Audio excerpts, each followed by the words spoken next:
Hello guys, আজকে আমি চালের গুঁড়োর হাত যারা পিঠে করছি।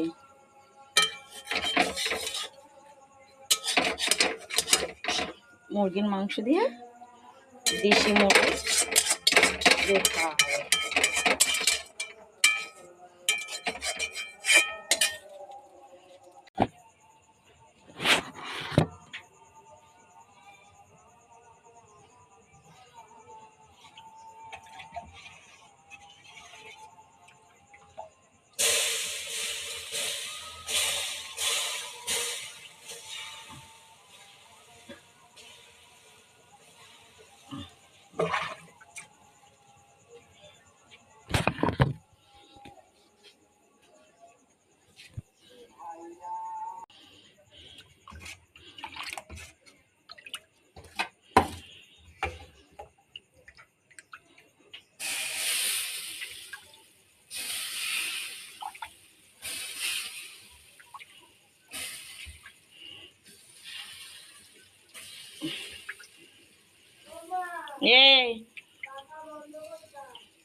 এর মধ্যে দুটো ডিম দিয়েছিলাম আর 1 চামচ সাদা অয়েল, সাদা তেল।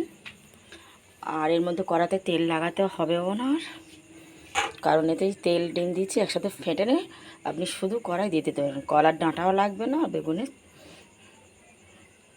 বোটাও লাগবে না, যে তেলটা ঘষে নেবো কড়াই। এই এমনি এমনি উঠে যাবে। এই দেখুন, এমনি এমনি পুরোটাই উঠে যাচ্ছে, এমনি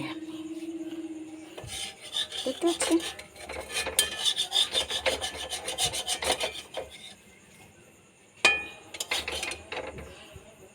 পুরোটাই উঠে যাবে।